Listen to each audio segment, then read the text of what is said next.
Gracias, el gusto es mío, Mario, gusto en verte y muchas gracias al gobierno del presidente Ollanta, muchas gracias al pueblo peruano por el cariño, el afecto con que siempre nos reciben. Realmente nos hemos sentido muy bien en esta jornada de trabajo. Y bastante larga y bastante aparentemente productiva y hasta histriónica, ¿no? Eso es lo más importante. Han terminado con cantos y serenatas. Bueno, todo iba dentro del cronograma hasta que llegó el momento de las canciones, la música y se desbarató la agenda. Ahí pero la mañana hemos trabajado relajó. unas 5 horas y muy eficientemente y muy productivamente.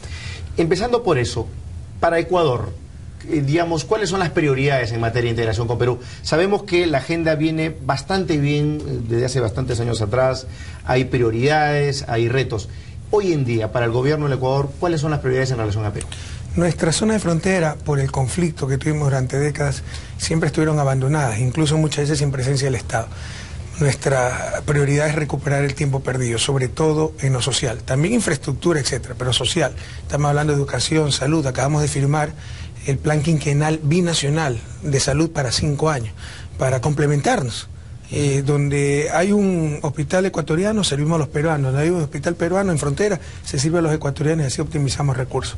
Yo diría que para nosotros la prioridad es lo social en zona de frontera. Y usted, por lo que he leído y he visto, le está dando mucha fuerza al tema social en su gestión. Y entiendo además que tiene logros importantes en materia educativa, en materia de apoyo a los sectores más vulnerables. Esto viene, me imagino, a colación con el hecho de que también Ecuador está teniendo mayores recursos para poder afrontar esos retos. Un país que no tiene los suficientes recursos para afrontar los retos sociales es como si estuviera desarmado. Pero el problema de América Latina no era escasez de recursos, era sistemas perversos, excluyentes. Por primera vez en la historia de humanidad, el problema de la pobreza no es un problema de escasez de recursos y factores naturales, es de sistemas excluyentes. Hay lo suficiente. Con la producción de Ecuador actualmente, mejor repartida, se eliminaría toda clase de pobreza. Entonces, ¿estuvo mal repartida la riqueza? Pero estamos en la región más inequitativa del planeta. Y cuando tú tienes desigualdad en países como Ecuador, Perú, de renta media, significa pobreza, miseria. Estados Unidos es el país desarrollado más desigual, pero tiene un nivel de ingreso mucho más alto. Esa desigualdad no se expresa en miseria, en pobreza. En nuestros países sí, así que ese debe ser uno de los objetivos. Entonces, te decía, no era el problema de que no existían recursos, era que estaban pésimamente asignados. Prioridad, pagos de deuda ilegítima, gasto inútil, etcétera. Nosotros lo que hicimos fue optimizar el ahorro nacional. Banco Central nos sacaba la plata afuera. Dice que las reservas, cuando en dolarización no se requiere reservas. Eso era ahorro público, lo volvimos al país. Renegociamos los contratos petroleros. Antes, por el incremento de los precios, no ganaba nada el país, todo era para las petroleras, ahora es viceversa, todo ese incremento es para nosotros. Renegociamos deuda externa, pusimos un mejor sistema de compras públicas que elimina la corrupción, se ahorran decenas, centenas de millones de dólares anuales. Más que duplicamos la recaudación de ingresos, eso es por el lado de impuestos, eso es por el lado de los ingresos, no aumentando impuestos, sino luchando contra la evasión. Y eso nos ha permitido contar con una cantidad importante de recursos, al menos para un país como Ecuador, para, entre otras cosas, porque lo único que existe no es el sector social, el sector productivo, etc. Entre otras cosas, pagar la deuda social, o empezar a pagarla al menos. Sí, que dicho sea paso, algunos consideran que es impagable. Ahora, mi comentario iba, presidente, porque en nuestros países se vive esa disyuntiva. Crecimiento para luchar contra la pobreza, porque en realidad sin crecimiento no se puede luchar contra la pobreza. Y bajo ese punto de vista, lo que yo le quiero preguntar es, ¿qué rol tiene para el gobierno del Ecuador la inversión privada hoy en día? Pero una precisión. Puede haber crecimiento empobrecedor, ya ha pasado en América Latina. Las cifras pueden ser engañosas. Tú puedes tener crecimiento porque te están sacando petróleo, minas y todo se va afuera. No genera empleo, no queda nada para los pobres. O por ineficiencia del Estado, porque el Estado tiene recursos y no gasta la manera Pero puede adecuada. haber crecimiento empobrecedor con incremento de pobreza. El crecimiento ecuatoriano es muy sano. Y otra cosa, sin crecimiento, con lo que tenemos, creciendo cero, con una mejor distribución del ingreso, no solo en Ecuador, en Perú, en América Latina, eliminaría la pobreza absoluta. Entonces no es solo un problema de crecimiento, de mayor eficiencia y capacidad económica, es un problema de justicia también, y yo diría sobre todo un problema de justicia. En Ecuador, bienvenida a la inversión privada.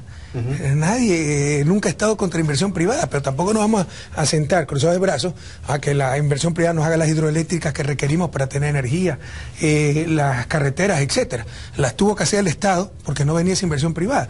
si ahora viene, como no ha venido en estos años, pero hubo décadas de inestabilidad económica, inestabilidad política, donde prácticamente no hubo inversión ni pública ni privada. El país estaba en el 2006, Mario, destrozado. Entonces no nos íbamos a sentar cruzados de brazos a esperar que venga inversión extranjera para hacer obras clave. La hemos empezado a hacer nosotros y bienvenida esa inversión, extranjera y privada en general. Claro que sí, pero se dice que la inversión siempre llega cuando hay condiciones adecuadas. Y esas condiciones son estabilidad jurídica, paz social y predictibilidad de la regla de juego. La pregunta es, ¿su gobierno privilegia esas condiciones para que le llegue la inversión privada? Ahora, para nosotros la inversión privada no es la última Coca-Cola del desierto, ¿no? Hay inversión pública y sobre todo, bueno, inversión privada se requiere, la inversión extranjera no es la última Coca-Cola del desierto. Nos acostumbramos a hipotecar nuestros países en búsqueda de esa entelequia que era la inversión extranjera. La inversión extranjera es altamente deseable, pero no es que es imprescindible para el desarrollo, pero estamos abiertos a la inversión extranjera. Lo que no vamos a hacer es hipotecar el país para que nos venga esa inversión. Que hoy día existen mejores reglas, mejores condiciones para la inversión privada que el 2006. Los verdaderos empresarios no vienen pues a los países que son buenos alumnos del Fondo Monetario. Eran países quebrados. Nuestra gente se nos salía hasta nado en esa tragedia nacional que era la migración. Pero como no había inflación, como las cuentas fiscales estaban equilibradas, buenos alumnos del Fondo Monetario. Y ningún empresario de verdad te va a venir, porque los empresarios de verdad, como tú lo has manifestado, lo que buscan son reglas claras que el país lo tiene. Es paz social, que gracias a esta equidad que se está viviendo, esa justicia, el país lo tiene. Hay, y sobre todo, gobiernos honestos que el país lo tiene, y sobre todo, proyectos rentables que al país, a un país como Ecuador y como Perú también, dicho sea de paso, le sobra. ¿Y usted cree que, pensando en el futuro, usted acaba de ser reelecto con una alta votación, con un gran apoyo popular? Hoy día se ha vuelto a hablar, o se está hablando, mejor dicho, de una posibilidad de una reelección indefinida, un cambio constitucional. ¿Usted apoya esa posibilidad? ¿Quién está hablando y dónde? En el Ecuador hay un debate sobre la posibilidad de que se haya la opción de una reelección indefinida. No, hay el pánico de los sufridores de siempre, ¿no? De que si se reforma la Constitución, porque tenemos más de 2/3 en la Asamblea, podemos reformar la Constitución y poner reelección indefinida, pero nadie ha propuesto aquello, nosotros no lo hemos pensado, son los sufridores que tienen pánico, ¿no? De aquello. ¿Será este el último mandato de Rafael Correa? En principio sí. ¿En principio o sí? Es que yo nunca puedo predecir el futuro, pero yo dije, este será mi último término, de acuerdo a la Constitución. Usted conoce mucho a la política de América Latina y surge eso de que si las bases me lo piden o si el pueblo me lo pide, me aventuro en una nueva elección. La pregunta es, pensando justamente en la regla de juego. Y yo le repregunto, ¿cuál sería el problema de eso? O sea, si Angela Merkel se reelige 3 veces, madurez democrática los alemanes. Si Chávez se reelegía, era dictador vitalicio. ¿Por qué esa doble moral? ¿Por qué ese tercer mundo? ¿Por qué esos complejos? ¿Por qué el miedo a hablar las cosas por su nombre? ¿Es democrático restringir las opciones de un pueblo? Si hay un buen gobierno que lo vuelva a reelegir, ¿por qué tiene eso de malo? Porque la alternancia siempre es positiva, presidente. Es deseable, pero no es que es indispensable, no es que es lo fundamental. Y si hay un buen gobierno, ¿por qué no seguirlo religiendo? Totalmente de acuerdo, pero siempre dicen que la alternancia, dígale pues a Alemania, dígale a las monarquías europeas. ¿Por qué ese tercer mundismo? ¿Por qué tenemos miedo de esas cosas? De hablarlas, enfrentarlas, de plantear nuestro propio pensamiento. Fíjese usted, imagínese un sucesor de Rafael Correa que lo hace la mitad de bien que usted, seguramente lo van a volver a reelegir usted en la siguiente elección. ¿Por qué tenerle miedo a la alternancia entonces? ¿Quién le tiene miedo a la alternancia? Digo, o sea, va a venir un sucesor de Rafael Correa, viene un sucesor de Rafael Correa que lo hace la mitad de bien que Rafael Correa y seguramente usted lo va a volver a reelegir. Yo no me quiero reelegir, estoy extremadamente agotado. Me molesta que nos quieran imponer cosas, además con una terrible doble moral, pues. O sea, ¿por qué entonces no se critican las reelecciones en países europeos? Ahí sí no hay problema, ahí es estabilidad democrática, madurez política. Aquí es que somos unos ambiciosos, eso es lo que me molesta, esa doble moral. Créame que yo quiero pasar por el poder y que el poder pase por mí, lo único que quiero es servir a mi pueblo, pero me molesta que se pongan estos debates y se tenga miedo de plantear nuestras propias ideas y se trate con esa doble moral, ese doble estándar las cosas. En Europa no hay problema que se reelija indefinidamente, pero aquí seríamos dictadores vitalicios. Lo que pasa es que en Europa quizás, presidente, el nivel de institucionalidad y de fortalecimiento democrático es diferente. Ahí viene el tercer mundismo, entonces estamos justificando que ellos son superiores genéticamente y nosotros somos inferiores, entonces no podemos. Genéticamente, instituciones. Estoy exagerando para ilustrar, pero los argumentos que me está dando se llama tercer mundismo, superemos eso. Pero bueno, vamos a ver, esa es parte del debate que hay que dar. Ahora, y hablando de la integración de América Latina, Ecuador ha apostado y sigue apostando por bloques como UNASUR y Mercosur, básicamente UNASUR, por una serie de criterios que son respetables. ¿Qué opina de la Alianza del Pacífico? Yo respeto mucho, ¿no?, las decisiones que han tenido esos países. Nosotros estamos como observadores en la Alianza del Pacífico, nos involucra directamente, pero en principio no concordamos con su fundamento, ¿no? ¿Por qué, presidente? Porque es lo mismo de siempre, la integración, pero básicamente mercantil, hacer grandes mercados, crear consumidores, no crear naciones, no crear ciudadanos. UNASUR es una integración integral, esa es la integración que buscamos. ¿Ecuador cree, por ejemplo, en la apertura de mercados, en un nuevo mercado para Ecuador, en abrir su mercado al ingreso de nuevos productos y servicios? Ecuador cree en el comercio. O sea, una economía moderna es especializada, tiene que intercambiar, tiene que haber comercio. Otra cosa es el boboaperturismo, pues sálvese quien pueda. Y peor aún en un país como Ecuador, que no tiene pues moneda nacional. Si usted pudiera ver de la política comercial, no nos queda nada para equilibrar problemas externos. ¿Y usted diría que la dolarización le ha hecho más bien que mal que no, claro que la dolarización tiene mucho más costos que beneficios. Tiene beneficios, controla la inflación, claro, no se requieren reservas, hay predictibilidad, hay más estabilidad para las inversiones micro, pero se pierde el principal instrumento de coordinación social. Y que eso es la política económica, coordinación social, el principal instrumento de política económica en consecuencia de coordinación social, que se llama moneda. Y entonces, por eso ustedes apuestan más por bloques como el de UNASUR. ¿Les parece que va más con una lógica política de principios que con una lógica económica, digamos? A nivel de integración, ¿no?, por supuesto que buscamos construir una nación de naciones, no grandes mercados. Buscamos construir ciudadanos de Sudamérica, no consumidores. Pero en todo caso, nuestra política comercial, creemos en el comercio, pero el comercio es mutuo beneficio. Creer que mientras más apertura haya una economía, más se beneficia esa economía, es más cercano a la fe que a la ciencia. Eso no es cierto. Usted hace poco, por ejemplo, consideró que en el caso de Venezuela, a raíz de estos problemas de especulación que se habla, de temas inflacionarios y las medidas que ha tomado Nicolás Maduro para evitar, hasta penar incluso, ese tipo de casos que los ha considerado hasta terrorismo económico, usted ha apoyado ese tipo de medidas. ¿Por qué, presidente? No, usted que además es un economista reputado. Yo soy buena persona, soy buena gente. Pero la pregunta, presidente, la pregunta es, ¿se pueden ir contra las reglas lógicas del mercado, como pensar que la gente oculta sus productos para no venderlos por un simple sentido político, porque son de derecha y no porque hay control de precios, por ejemplo, presidente? Pero usted quiere un grave error, el creer que el mercado funciona en una ausencia de fuerza. Por supuesto que hay que poderes en el mercado. Y ese es el problema. O sea, el socialismo del siglo XXI, el socialismo moderno no niega el mercado. Ese fue un error grave del socialismo tradicional. Pero una cosa es el mercado como amo y otra cosa es el mercado como siervo. La postura del socialismo del siglo XXI es sociedades dominando el mercado, no el mercado dominando sociedades. Y por supuesto que esa entelequia del mercado, existen poderes pues, que pueden especular, etcétera, y conscientemente, con acción colectiva, es decir, a través del Estado, hay que controlar esos poderes. O sea, eso es evidente. ¿Piensa usted que acapara o especula simplemente porque es de derecha o es una mala persona, presidente? ¿Que los empresarios latinoamericanos actúan con la lógica empresarial? Algunos sí. Que si les va bien, como en nuestro caso en Ecuador, con un gobierno lo apoyan porque tiene una lógica empresarial. Exacto. Pero muchos tienen la lógica política. Lo importante es que sea su gobierno que controlen eso. Así nos han dominado 2 siglos. Y así es el mejor gobierno, con la mejor política económica. Vótalo lo más rápido si no se nos somete a nuestros poderes. ¿Usted cree que eso no existe? Por supuesto que existe. O sea, está bien que se vayan a la cárcel esos terribles personas que suben precios o no quieren vender sus productos. Pero si especulan, pero por supuesto pues están haciendo un daño social. Todo de acuerdo a la ley, no sé lo que diga la ley venezolana, pero lo que yo le estoy argumentando es que usted cree que es la mano invisible del mercado y oferta y demanda. Simplemente hay manos bien visibles. Cuando hay control de precios, hay poderes muy claros, pero tampoco es cierto. ¿Cómo que no? O sea, usted está asumiendo que todo mercado es perfecto. No, oiga, no, para nada. ¿Sabe? El mercado perfecto se parece a Superman, ninguno de los dos existe. No existe ¿ya? La perfección. Pero entonces debe haber control gubernamental para los excesos de mercado, eso es evidente. ¿Y le parece que eso como contrapartida pues tenga una inflación de 25, 28, 32% en Venezuela? Pero ese es otro problema, la inflación. El castigo terrible a los pobres venezolanos. Me está cambiando de argumento. No estamos discutiendo el problema inflacionario, estamos discutiendo los poderes del mercado. Y claro que hay poder del mercado. Y claro que la sociedad tiene el derecho y el deber de controlar esos poderes del mercado. Le insisto, sociedades gobernando los mercados, no mercados gobernando a la sociedad. Es el gran error del mundo actual. Es el gran desafío de la humanidad.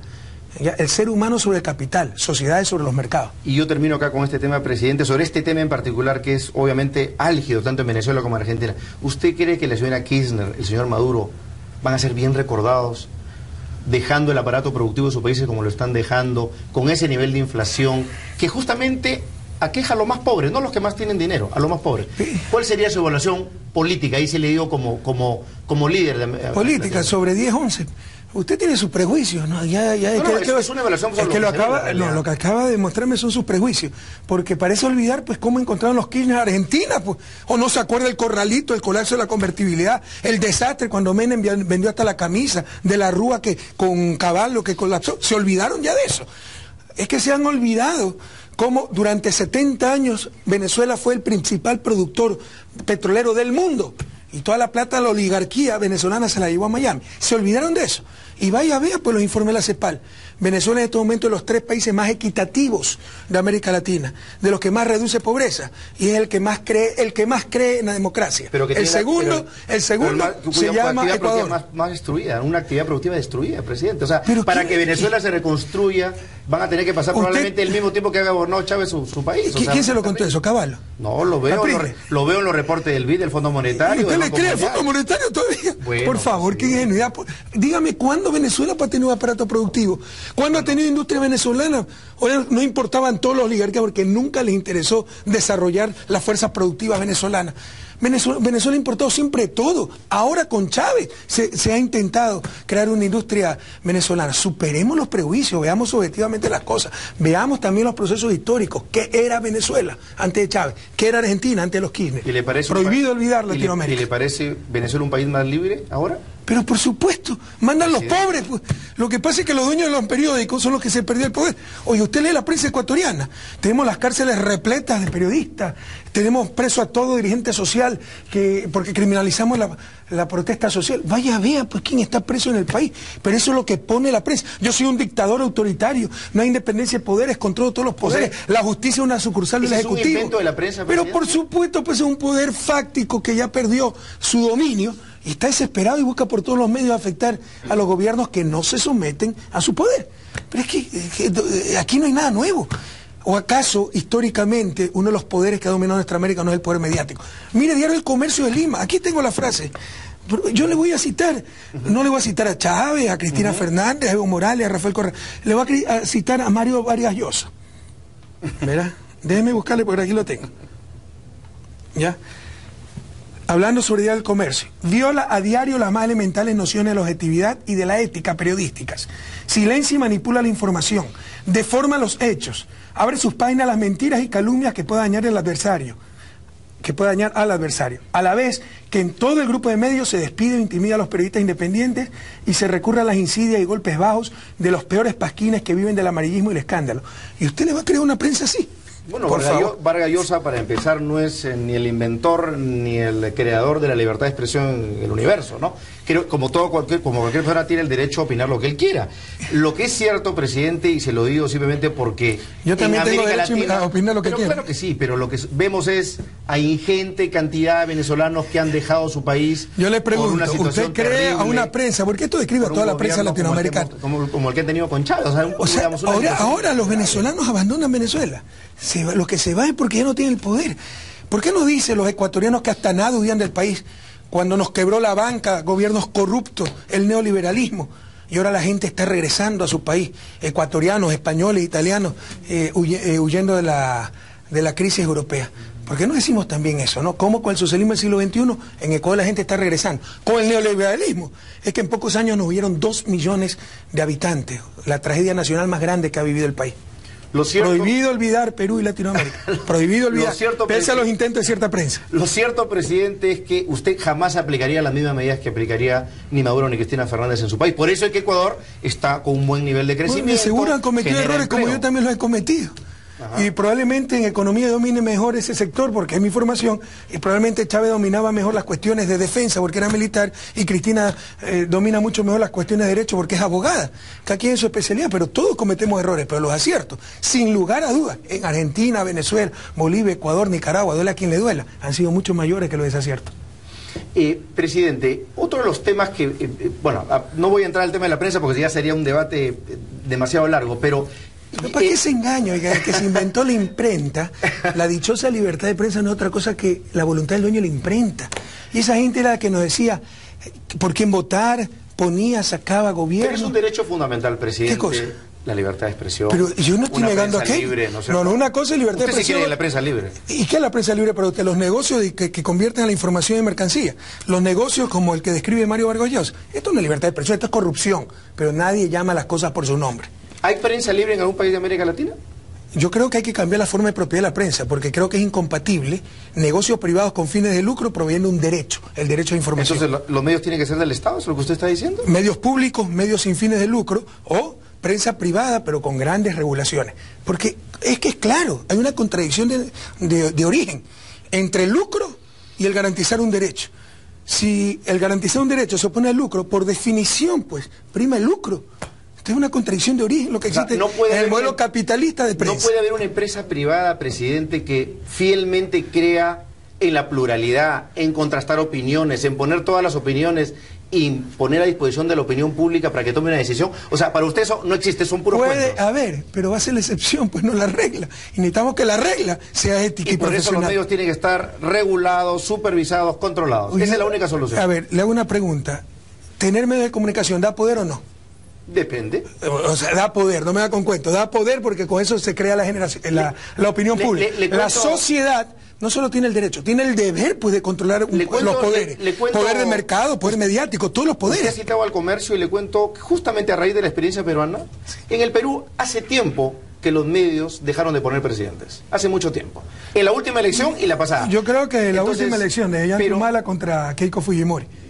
No, y la anterior también. Y ese fue el gran dolor, ¿no? Y en 1990, que ya no ponían al presidente. Y quien leyó, usted ha leído a Mario Vargas Llosa el 90, justamente, el que tenía todo el apoyo, que era Vargas Llosa, perdió con el que no te lo tenía. Usted tiene razón. Pero presidente, usted tiene razón. Lo que voy es... Los medios de comunicación de algunos países de América Latina ya no ponen y quitan presidentes, pero siguen haciendo daño, mienten. Y la gente tiene que rebelarse contra la mentira. Manipulan, desinforman, dicen lo que le conviene, callan lo que no les conviene. Eso no es libertad de prensa, Ecuador, eso es manipulación. En Ecuador, presidente, la mayoría de los medios de comunicación tienen esas características. Pero por supuesto, Mario, no se engañe. Si a mí me muerde un perro, al día siguiente entrevistan al perro. O sea, no se engañe. Son poderes que como no agachamos la cabeza, nos atacan todos los días, nos tratan de desgastar, juegan un rol político y pervierten su naturaleza, que es garantizar un derecho, el derecho a la información. No se engañen. Usted se ha criticado también justamente a propósito de esta situación de una actitud confrontacional con la Corte Interamericana de Derechos Humanos por esta situación de restricción a la libertad. Uy, qué horror, y yo no tengo libertad de expresión entonces. No tengo derecho a decir lo que pienso de esa burocracia en Washington. ¿Usted justifica en lo que me está diciendo esa posición del Ecuador frente a la libertad de expresión a nivel de América Latina? A ver, mi querido Mario, seamos muy objetivos. ¿Alguien honestamente puede justificar que la Comisión Interamericana de Derechos Humanos tenga sede en Washington, sea financiada por Washington y Washington no ha ratificado el Pacto de San José en el que se sustenta la comisión? Eso es criticable. ¿Alguien me puede justificar eso? Eso a mí me parece criticable. Eso se llama neocolonialismo y Ecuador al menos ya no está dispuesto a soportar más neocolonialismo. Por favor, son contradicciones demasiado graves. ¿Y estarían ustedes como país dispuestos a salirse de ese convenio? Si esto no cambia. ¿Quién puede justificar que de 8 relatorías, porque hay derechos, hay relatorías para derechos de pueblos indígenas, de niñez y adolescencia, la única relatoría con presupuesto propio de Estados Unidos, que no reconoce el Pacto de San José, que no ha ratificado, y financiamiento propio y reporte propio, es la relatoría de libertad de expresión? ¿Usted qué cree? ¿Que es supremacía de ese derecho sobre otro derecho? ¿O todo el capital, todo el poder económico y poder mediático detrás de las empresas dedicadas a la comunicación? No nos engañemos, latinoamericanos. Bolívar decía, no nos dominarán por la fuerza, sino por la ignorancia. A ver, claro. ¿Y de qué depende esa decisión, presidente, de un retiro o no? Si no hay cambio, nosotros hemos dicho, por lo menos, por elemental decencia, la comisión no puede tener la sede de un país que no ha ratificado el Pacto de San José, pues. Pero por elemental decencia, si ni eso se logra, nos vamos. No nos podemos prestar esas cosas. Ahora, volviendo al tema de Ecuador, presidente, he estado yo revisando este debate en torno a, no debate, sino, digamos, un intercambio de ideas que hay en la actualidad respecto a una suerte de viraje de la gestión de Rafael Correa frente a su pasada gestión en la que era un tanto, digamos, no opositor, pero sí condicionador de la inversión privada en el sector petrolero y ahora que está siendo mucho más convocante al capital, sobre todo en industrias extractivas. La pregunta, ¿ha habido un viraje ahí a nivel de gestión gubernamental? Mario, eso no es cierto. Siempre estuvimos abiertos a inversión privada. Conozco, este es mi campo de expertise, conozco esto. Entonces no voy a ser tan ingenuo a cerrarme a la inversión privada. Pero ¿qué pasa? En las condiciones anteriores hubiera sido un saqueo para el país. Por ejemplo, los contratos petroleros. De cada 100 barriles se nos daban 80 por las petroleras. Ahora es exactamente lo inverso, pero nos demoró 3 años negociar esos contratos petroleros. 3 años nos decayó la inversión petrolera privada. No nos vinieron nuevas petroleras, pero qué pena. Yo tampoco iba a regalarles el país a las petroleras. Ahora que tenemos los nuevos contratos petroleros, bienvenidos con las nuevas reglas de juego, beneficiosas para la empresa, pero sobre todo para el dueño de recursos, que es el país. Entonces lo que sí es cierto es que el país pasó una etapa de transición porque había que cambiar las reglas de juego neoliberales, pues, que destruyeron a nuestros países, que saquearon a nuestros países. Entonces tuvimos una nueva constitución en el 2008, renegociamos los contratos petroleros, tenemos un nuevo código de la producción, y mientras tanto pues había cierta incertidumbre, no nos vino mucha inversión extranjera, ahora nos está viniendo mucha, y por supuesto, o sea, no nos venía en el campo petrolero inversión hasta que no renegociemos contratos petroleros, pero tampoco nos interesaba, porque con esos contratos petroleros era mejor que no vinieran. ¿Y en qué otro rubro, los anteriores? Claro, ¿y en qué otro rubro, presidente, usted va a estar en una situación de mayor proactividad para captar inversión privada? En todos los rubros. No solamente en el sector minero, ¿en qué otras actividades que usted considera que puede ofrecer? Por ejemplo, ya rescatamos la red vial básica. Ahora vamos a una nueva etapa, cuantitativa y cualitativa, que son las superautopistas. Bienvenida a la inversión privada. Presidente, usted sabe que entre Perú y Chile hay este conflicto en La Haya, es un proceso que se debe dirimir en los siguientes meses. Se ha calificado que la actitud de Ecuador respecto a este proceso litigioso ha sido bastante prudente. Por supuesto, para el Perú ha sido una extraordinaria noticia eso. ¿Qué espera usted de este proceso? Porque en más de una oportunidad se ha sospechado o opinado que, por supuesto, Chile ha tratado en cierta manera de interferir o lograr el apoyo, el soporte de Ecuador. ¿Cómo evalúa el proceso en la actualidad? Es una buena noticia para América Latina que estos conflictos, estos diferendos se resuelvan en el sistema judicial internacional. Antes nos hubiera llevado a conflictos bélicos. Es una buena noticia y ojalá que los dos países acepten el fallo que dé la Corte de La Haya. Así que nosotros apoyamos totalmente esta búsqueda de soluciones pacíficas utilizando el sistema jurídico internacional de las controversias entre países. Presidente, pasando a otros temas más universales, usted es una persona católica, practicante.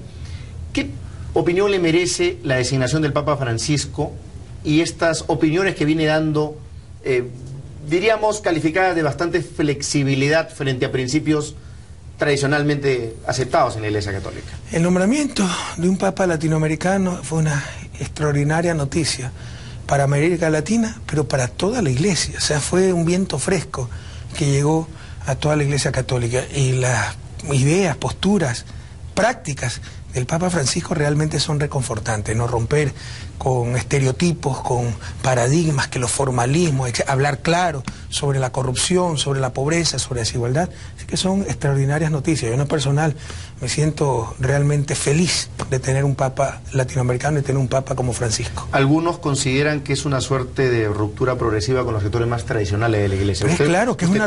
Oiga, es el primer Papa latinoamericano en la historia de la Iglesia. Por supuesto que es una ruptura por donde lo mire. Me refiero al plano de aceptar cosas que antes hubiera sido inimaginable. Pero la principal cosa que antes hubiera sido inimaginable es tener un Papa latinoamericano, y en sí mismo, solo eso, es una ruptura histórica. Presidente, finalmente, ¿cómo ve el futuro de las relaciones con Perú? Usted me acaba de contar hace un momento que este encuentro ha sido muy provechoso, pero pensando en el futuro, sobre todo el gobierno de Ollanta, ¿qué les cautiva de lo que le viene al gobierno del Perú en los siguientes meses y años? ¿Y qué esperan de la continuidad democrática en el Perú? Atravesamos por el mejor momento de nuestras relaciones bilaterales en toda la historia. La paz está dando fruto. O sea, usted si escuchara las intervenciones de dirigentes sociales, los propios alcaldes, autoridades locales, ya se ve la presencia del Estado, se ve la fruta de la paz, por supuesto. Falta mucho por hacer, pero ya hemos empezado a hacerlo y son grandes noticias. ¿Qué es lo que espero y qué es lo que creo que se va a la profundización de ese trabajo conjunto en beneficio de nuestros pueblos, sobre todo de los pueblos fronterizos? Y en general, yo soy muy esperanzado, tengo mucha esperanza en el porvenir de América Latina. En estos momentos es el continente que crece, que reduce pobreza, reduce desigualdad, y ojalá sigamos con nuestros esfuerzos para recuperar el tiempo perdido. Hemos perdido siglos para el desarrollo, para el buen vivir y dar lo que por medio nuestro, simples instrumentos de servicio, dar lo que siempre nuestros pueblos se merecieron y sobre todo los pueblos de Ecuador y Perú. Presidente Correa, siempre un gusto conversar con usted, con una persona tan polémica como usted, tan buen polemista como usted. Pero bueno, cuando se tiene una visión integral se va a hacer polémico. Cuando se tiene estereotipos y prejuicios de que está mal Venezuela, que todo el mundo huye, no hay mucho lugar pues a dudas. No, hay que dudar. Pensamos radicalmente distinto, pero es un gusto tener esa confrontación democrática. Y mire que yo no respeto la libertad de expresión. Gracias, presidente. Gracias a usted, Mario. Un abrazo a todo Perú. Muchas gracias.